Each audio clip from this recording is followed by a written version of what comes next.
दोस्तों, अंटार्कटिका एक ऐसा कॉन्टिनेंट है जो हमारे सोलर सिस्टम के 7 प्लेनेट के डिस्कवर होने के बाद डिस्कवर हुआ था। और जब यहाँ पर इंसानों ने अपनी पहली कदम रखा तो उन्हें यहाँ पर बर्फ के सिवा और कुछ भी नहीं दिखाई दिया था। लेकिन जब बाद में इंसानों को यहाँ पर पुराने जीवों के फॉसिल्स और उनके कंकालों के सबूत मिलने लगे, तब उन्हें पता चल गया कि एक वक्त ऐसा था जब अंटार्कटिका में दुनिया के सबसे अजीबोगरीब और खौफनाक जीव रहते थे। और आज हम इस वीडियो में इन खौफनाक जीवों के बारे में जानेंगे। उससे पहले वीडियो को लाइक करके चैनल को सब्सक्राइब करना दोस्तों बिल्कुल भी मत भूलिएगा। Number 1, mega penguin. सबको पता है कि पेंगुइन कितना क्यूट बर्ड है। ये मरीन बर्ड केवल अंटार्कटिका में ही नहीं बल्कि उसके आसपास के कॉन्टिनेंट में भी पाए जाते हैं। भले ही अब ये क्यूट और शरीफ दिखाई देते होंगे, लेकिन ये पहले ऐसे नहीं थे। जी हाँ, आज से करोड़ों साल पहले अंटार्कटिका में दुनिया के सबसे अजीबोगरीब और खौफनाक पेंगुइन की प्रजाति रहती थी, जिसे मेगा पेंगुइन कहते थे।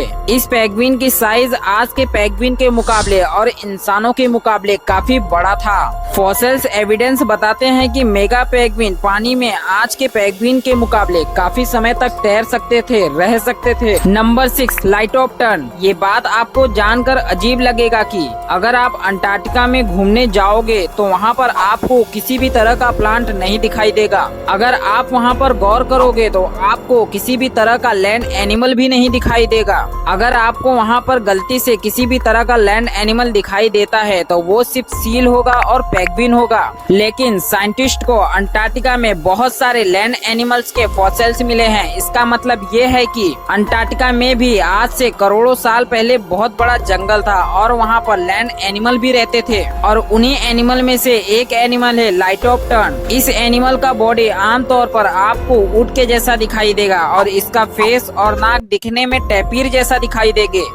इसके डीएनए एविडेंस से मालूम पड़ता है कि ये एनिमल का रिलेटिव टैपीर, हॉर्स और राइनो है। और सबसे खास बात, ये एनिमल हार्बोसोरस है, यानी शाकाहारी है। नंबर 5, एस्ट्रेपोथियस। जरा आप इमेजिन करिए किसी हाथी और हिप्पो को मिलाकर हाइब्रिड बनाया जाए तो वो कैसा दिखेगा। जी हाँ, वो इसी एनिमल के जैसा दिखेगा, जिन्हें सिर्फ अंटार्कटिका ही नहीं बल्कि दुनिया के सबसे अजीबोगरीब एनिमल में से एक माना जाता है, क्योंकि आज तक किसी को भी पता नहीं चला कि ये एनिमल्स के एडवांस यानी मॉडल रिलेटिव कौन है।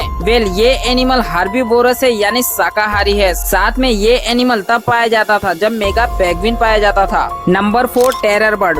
अभी तक मैंने आपको शाकाहारी जीवों के बारे में बता दिया है और इन शाकाहारी जीवों को खाने के लिए कोई न कोई मांसाहारी जीव तो जरूर ही रहता है, जिससे पर्यावरण संतुलित रहता है। अंटार्कटिका के इस खूबसूरत जंगल में पाए जाते थे ये टेरर बर्ड। इन एनिमल के अंटार्कटिका में फॉसिल्स ही नहीं बल्कि मिलियन साल पहले पुराने फुटप्रिंट भी डिस्कवर किए गए हैं। इस टेरर बर्ड के जबड़े में इतनी ताकत थी कि किसी को भी वो टुकड़ों में बदल सकता था। आप लोगों को जानकर हैरानी होगी, इनकी इस दुनिया में लास्ट लिविंग रिलेटिव एक छोटा सा सिरिमा बर्ड है। नंबर 3, वसीलोसोरस। बेशक इस जमाने में अंटार्कटिका ओशियन के प्रेडिटर ओरका है। ये बेहतरीन तरीके से पानी में शिकार करना जानती है, पर हाँ, वे किसी भी शिप में सवार इंसानों को नुकसान नहीं पहुंचाती। लेकिन अंटार्कटिका के आसपास के समुद्र में घूमने वाले वसीलोसोरस अगर आज भी जिंदा होते तो वो इंसानों को जरूर नुकसान पहुंचाते, क्योंकि इस वसीलोसोरस का साइज 60 फीट से भी लंबा था, जो कि 2 बड़े स्कूल बस के इतने बराबर थे।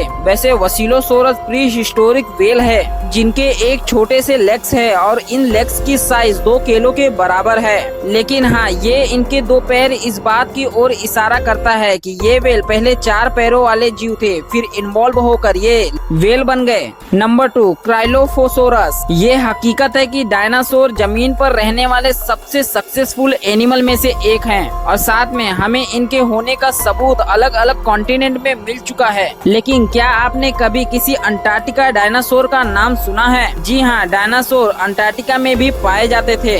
इनका सबसे पहला सबूत अंटार्कटिका के सबसे ऊंचे पहाड़ी माउंट किर्कपैट्रिक में पाया गया था। क्राइलोसोफोरस के सर पर एक अजीब सा क्रेस्ट थे जिनका कोई पर्पस नहीं था, कोई यूज नहीं था। नंबर 1 लिस्ट्रोसोफोरस। ये एनिमल अंटार्कटिका के डिस्कवर होने वाले दुनिया के सबसे इम्पोर्टेंट एनिमल में से एक हैं, क्योंकि ये एनिमल सबसे पहले साउथ अफ्रीका में डिस्कवर हुए थे, फिर वो इंडिया में डिस्कवर हुए, फिर जाके वो अंटार्कटिका में डिस्कवर हुए। साइंटिस्ट भी इस एनिमल को देखकर हैरान रह गए कि आखिर एक एनिमल अलग अलग कॉन्टिनेंट में कैसे डिस्कवर हो पाए हैं और वो आखिर अलग अलग कॉन्टिनेंट में कैसे सरवाइव कर पाते थे। लेकिन बाद में ये साबित हुआ कि कॉन्टिनेंट ड्रिफ्ट की थियरी रियल थी। 247 मिलियन पहले ये एनिमल हार्बोसोरस थे, यानी शाकाहारी थे। उस वक्त तमाम कॉन्टिनेंट आपस में जुड़े हुए थे। ये एक इकलौता एनिमल है जिनके पास हाइबरनेशन की एबिलिटी मौजूद थी। ये वो एबिलिटी है जिसका उपयोग करके एनिमल काफी लंबे समय तक बिना कुछ खाए पिए जीवित रह सकते थे। वेल, अब हम आपसे विदा लेते हैं। इसी तरह के वीडियो के लिए चैनल को सब्सक्राइब कर देना।